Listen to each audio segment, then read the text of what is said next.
Hey, what's going on, everybody? Welcome back to the Timeless Movie Podcast, episode number 152. My name is Victor Vasquez. Appreciate you joining me on this episode and this channel where all we do is talk about new movies that come out in theaters or in streaming. We'll give you our own personal opinions on what we liked or didn't like, whether you should check this out in theaters or skip it. And then at the end of the podcast, we'll give you an opinion on, is this film timeless to us? Is this a movie that we can see ourselves rewatching in the future because of certain scenes, characters, themes, whatever it might be? That's essentially what we do on this podcast. Now, if you are interested to voice your opinions, well, on YouTube, on Spotify, there is a comment section. So let me know on this movie and even previous movies. Let me know your opinions on some of those films to see if you agree or disagree with whether I think those films are timeless. On Apple Podcasts, there's not a comment section, but if you want to submit your opinions and your thoughts, we do have a email for the Timeless Movie Podcast. It is called timelessmoviepod@gmail.com. Send me your questions. Send me your thoughts or reviews or discussions about movies that you're interested in watching as well. All right, speaking of movies that we have recently discussed, episode 151 of the Timeless Movie Podcast is available on all platforms like Apple Podcasts, Spotify, YouTube. On episode 151, I ended up talking about the new animated film Demon Slayer Infinity Castle, a really interesting and awesome experience, especially coming from a guy like myself that has not seen the series. I watched a summary, yet I still had a great time. And if you want to hear if I thought the film was timeless, well, go check out episode 151. All right, everybody, let's go ahead now and dive in to this week's episode in which we are talking about the new film from Universal Pictures. It is called Him, directed by Justin Tipping, and it is produced by Monkey Paw Productions, which is Jordan Peele's company. I gotta say that when I first started checking out the trailers of this movie, I was super intrigued. Again, I'm really starting to dig a lot of these horror films, and I think more so because of the fact that they're starting to at least try to delve into different types of areas, right? You know, all horror essentially is trying to kind of scare you in some type of way, but some horror is elevated, right? You have Bring Her Back, you have Weapons, you have all these different types of films, even Sinners in a way has these kind of horror elements, but they're also trying to tell you something about the stories. And again, after watching the trailer for Him, I got really intrigued. What I really didn't appreciate about the marketing, though, if I could say one thing, is they just kept advertising it as Jordan Peele, Jordan Peele, Jordan Peele. And no disrespect to Jordan Peele, but he didn't direct this movie. He's just a producer. And I know that they want to sell this movie on his name, but I wanted to at least show some respect for Justin Tipping, who is the director. He's the one that's really kind of making this movie, but I've heard a lot of different discourses in different areas of social media where like, oh yeah, Jordan Peele's new movie. It's not really his movie. So I don't know. One of the things that I noticed a lot of when I watched the trailers is just how constantly they try to put in Jordan Peele's name to market the movie, which again makes sense, but at least try to show a little bit more of Justin Tipping's name as well, since he did direct it. All right, enough of that little discussion about the marketing of it. Let's maneuver over to the non-spoiler section of this podcast so we can start talking more details about the movie Him. Okay, I watched Him opening night. This film, again, is directed by Justin Tipping. It stars Marlon Wayans, Julia Fox, and Tyreek Withers. And let me give you a little synopsis to kind of give you an idea as to what this movie is about. This film essentially is about a prospect coming up in this fictional league of football called the USFF. And this individual is called Cameron Cade. Cameron is played by Tyreek Withers. He is a quarterback. He has all of the scouts' eyes on him because of how skilled he was in college. And so now he's projected to be the number one pick. But at the same time, the current QB of the team, the San Antonio Saviors, is Isaiah White, who is played by Marlon Wayans. He is the current GOAT. He has won 8 championships. Everybody loves him. But this season, he is deciding whether he's going to retire or he's going to play one more season. And because of this decision, well, now it opens up the door for the Saviors to actually draft Cameron Cade. And so Cameron actually ends up getting the call from Isaiah's team in order to train with him for a week, just to see what he's got and to show him the ropes a little bit. And obviously, this gives Cameron the opportunity to learn from the greatest of all time. But during this camp, this is where Cameron realizes what he has to sacrifice, what he has to do in order to become as great as Isaiah White or even greater. And sometimes it's going to be a lot to have to sacrifice. And so I'll leave it there. That's essentially the setup of this movie. After I left the theater watching him, I got to say that I thought this movie was all right, at best. All right. It wasn't the greatest movie, the greatest horror. It wasn't trash or anything of that nature. It was right down the middle. It was all right. It was okay. It has some moments. It has a lot of potential, but I feel like it just doesn't get there all the way. And that's, I think, the unfortunate part, and the feeling that I can really just kind of describe is I just felt like there was so much that they could have shown, so many different opportunities to highlight different aspects of what they're trying to tell. Again, there's elements of what it's like to sacrifice to become the greatest, athletes' obsessions, maybe even like a little bit of the culture of fans. There's so many things that they're able to highlight in this movie, but I just felt like they could not deliver on any of them 100%. And that's the feeling that I just got after I left the theater where, ah, man, this could have been a really all-time horror, especially because we haven't really seen a lot of horror movies in the sports world, but they just could not nail the landing on any of the concepts that they were trying to highlight. So let me give you a little bit of pros and cons to kind of add a little bit more color to what I'm trying to describe about this movie, because there are things that I still liked. So let's start off with the pros, and then I'll move into some other cons. Okay, first pro that I had about him was the setup of a couple of camera shots and how they were able to really highlight some beautiful images of either Cam playing football or him kind of preparing or recovering from the different training sessions that he had with Isaiah White. For example, there's a couple of shots at the beginning where you have Cameron, and I think these come out in the trailer, where he's just like practicing by himself out in the field, and there's a beautiful shot where you can see the entire football field, and you just see Cam practicing in the middle. Just again, beautiful cinematography in this film. Every time he's recovering in an ice bath or in a sauna, everything just looks visibly like very engaging. Also, the color that they were able to use within this film was also very eye-catching. Like when he's in an ice bath, everything is blue around him. When he's, at a specific party and you can see that there's danger around him, everything is red. And so just the entire color grading of this film that they had set up was just, again, very appealing to the eye. And just kind of makes you want to keep watching and keep seeing, okay, what other image is going to catch my attention? So got to give a shout out to the cinematographer and the team that kind of develop all these different types of camera shots. It was all very interesting to look at. Second pro for me has got to be Marlon Wayans, his performance as a whole. And to be honest, his performance alone is what really elevates this movie from being like a complete pass or skip to, hey, maybe there are some elements that you should watch. And it's really his performance. He just is so unhinged, so crazy, and yet it's never ridiculous. Like it's always, he's playing this character that has been in this league playing football for so many years. He wants to pass down his knowledge to Cam, but at one point he just seems very like ominous, very freaky with the way that he delivers some lines. And then at the other times he's trying to like really help and assist Cam with the way that he should be thinking about things. But then other times again, it becomes very weird and creepy how he's like trying to help out and give off this dialogue. And so to me, Marlon Wayans just killed it in this role.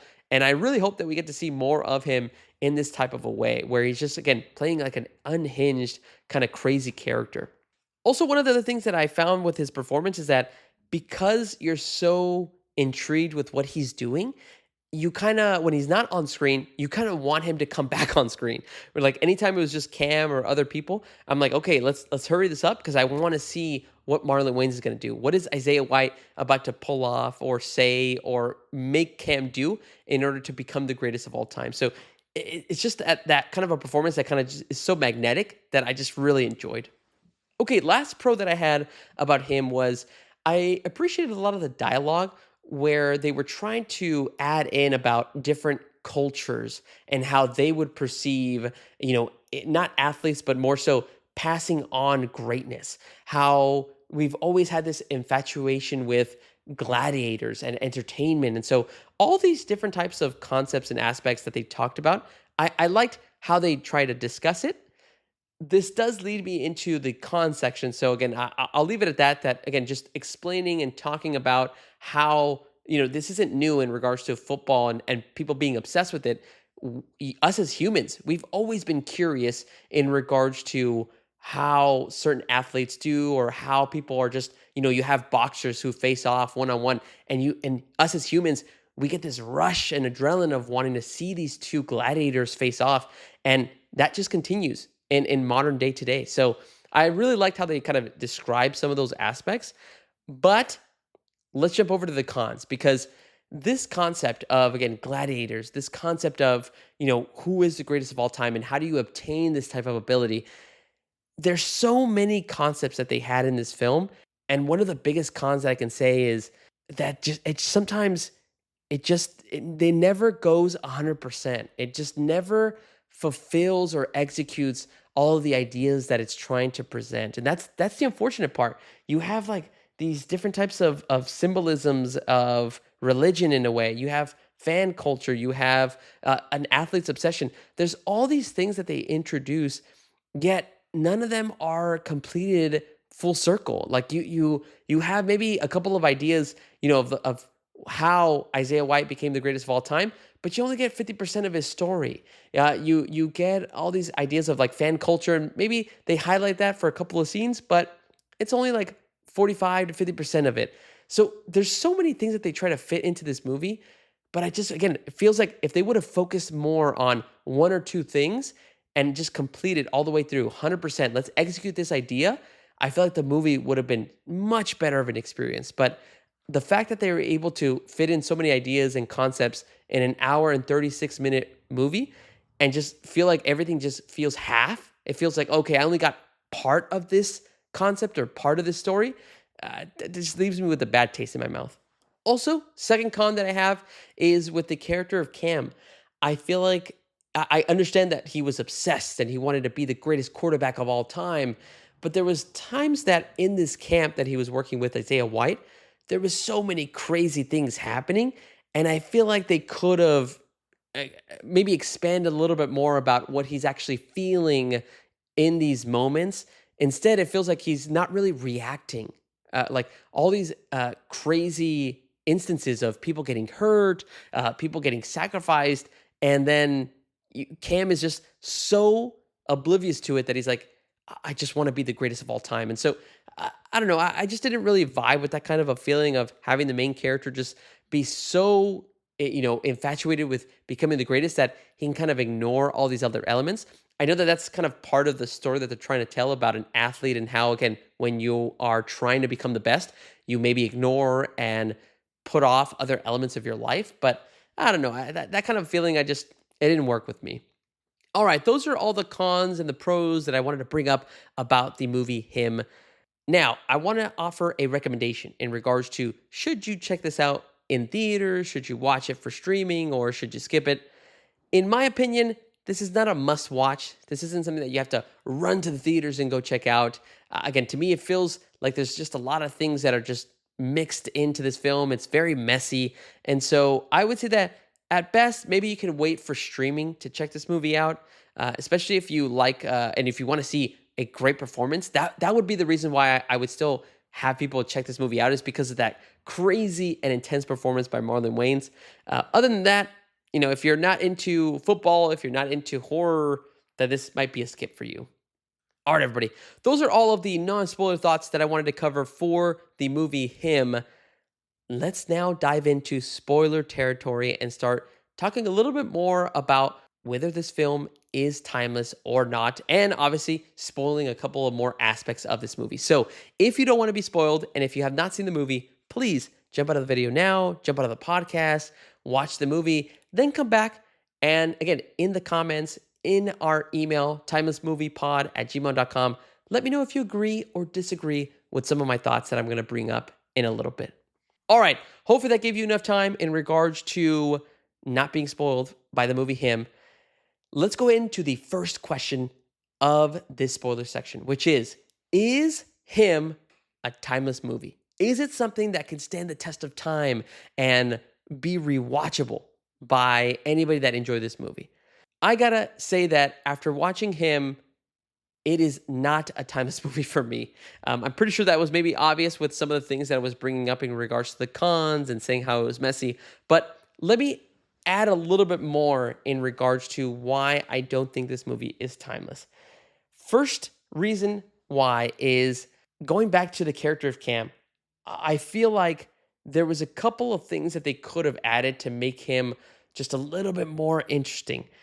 One of the aspects was, at the beginning of the movie, he ends up getting hit in the head by this guy that was dressed up in some type of creature uniform. He had like horns. It almost looked very demonic. And they never explain what the hell happened to him, why he got hit in the head, until I want to say maybe like about minute 45 or minute 50 of the movie, where somebody just says, like, oh, yeah, like some fans came up on him and tried to attack him. I think that was really a crucial mistake. To me, it would have made much more sense if he thought it was a fan and then or like he thought it was these crazy creatures, but then there's footage of fans just coming up to him and trying to assault him. And so that kind of just set the character up in a very interesting way where like I didn't know if he was everything that he was seeing, was it real? Was it fake? I don't think the movie really went in a good direction with that. And that kind of just messed up my experience of this movie. Another thing about the Cam character, and I kind of mentioned this a little bit in my con section, he just did not react the way that you would expect a character react when there are people that are getting hit in the face with footballs. There's people that are getting hurt. Somebody gets knocked to the wall. In the moment and in that scene, Cam will react in a way of like, "Whoa, what the hell's going on?" But then the next scene after that, he's calm again. He's like, okay, what do I have to do to get better? What do I have to do to improve to show Isaiah White that I am the future? There was no consequence or no stake of what was going on in this camp that he was participating in. That was another frustration for me. Is like he like after day one, I feel like he should have already been like, okay, let me get my phone and find it because I don't know what this camp is or what it's trying to show me, but I don't know if I'm really fit for this. And instead, he would just keep going, keep training, keep going. And like, I get that again, the message could have been, well, this is what athletes go through, especially athletes at the highest level. There could be crazy things going on, parties around them, drugs, and they just have to just be numb to it because they're not going to get stopped from becoming the greatest. And so, if that's the message, then maybe that works. But I don't know. I feel like the film didn't present it that way.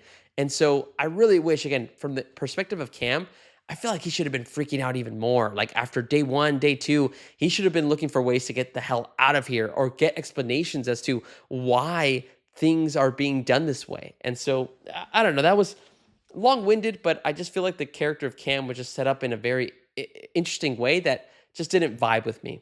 Second reason why I don't think this movie is timeless is, once again, there's a lot of different concepts that they set up in this movie. For me, in my opinion, there's a lot of different like tones of religion. There's a lot of images of crosses. There's images of these characters that have horns. There's skeletons that look like of goats that have horns as well. So there's a lot of things that look like demonic. And so, in my personal opinion, and this is going to sound crazy because I really don't like religious movies that try to scare you in that way. I actually think this movie would have benefited if it went all in on the religious symbolism. Just go all in. Like go in regards to, hey, if we're highlighting these types of demonic features, if we're having a character literally sign a deal with a group that's seems like they're working for the devil, show that. Like they didn't show anything. Like they didn't show any kind of creature or beast or anything in regards to this type of demonic ability or being that was really giving these football players the ability to become the greatest in their sport. And so I don't know. To me, I feel like this movie would have just been a lot more enjoyable if there would have been some type of being in the third act or something that would have showed up that could have explained, well, here's why we have this, this continued success of players that become the GOATs. It's because they all sign a deal with the devil. They all sign this deal to just become the greatest in their sport, and they have to make this sacrifice. But there was never any of that. It was just like owners. It was just agents that were acting on their own accord. And I don't know. I wanted more of these types of demonic abilities and demonic creatures that would have explained a little bit of why certain things were happening in the movie Him. But again, maybe that wasn't the purpose of it. Maybe that's not what Justin Tipping wanted to kind of highlight. But to me, if you're calling teams like the Saviors or the Masons, or you have all these crosses, you have imagery of something demonic, I would say just go all the way. Make it a film like that. That way, it just kind of keeps you on edge. But instead, right when we got to the ending, I was like, "That's it." Like there's nothing. There's no kind of devil. There's no creature that's going to come out and kind of try to scare you at the end. Instead, it just ended with a very anticlimactic type of a feeling. All right, and then the last thing I want to say is I kind of wish they would have expanded a little bit more on Isaiah.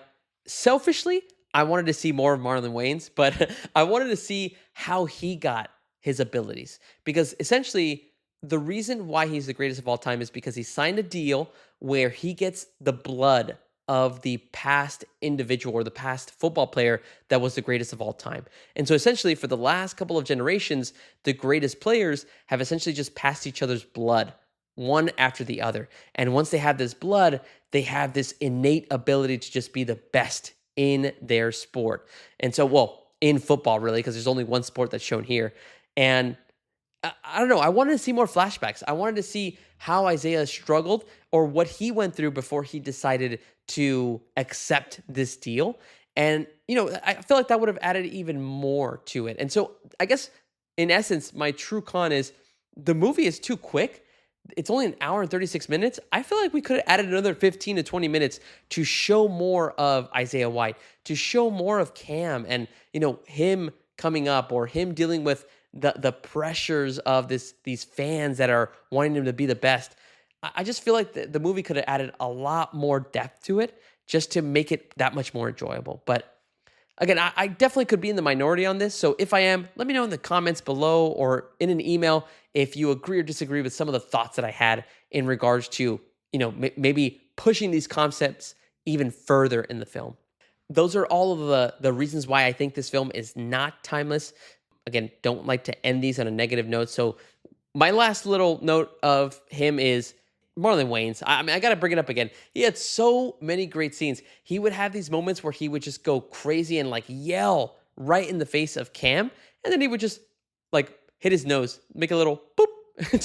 It just made no sense, but I just really enjoyed it. But there's also moments where like he's in the sauna just talking to Cam, and there's moments where you almost feel like he's flip-flopping, where there's a lot of pressure that comes with being the greatest of all time, and he's almost telling Cam, if you aren't in it all the way, then don't do it.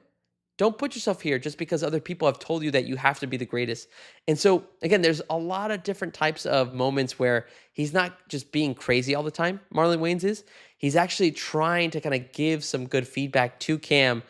But again, there's just moments where he just freaks you out because you just don't know what his next move's going to be. And I just really love that. So, again, I wanted to end it on that positive note that Marlon Wayans is really the best part of the movie Him.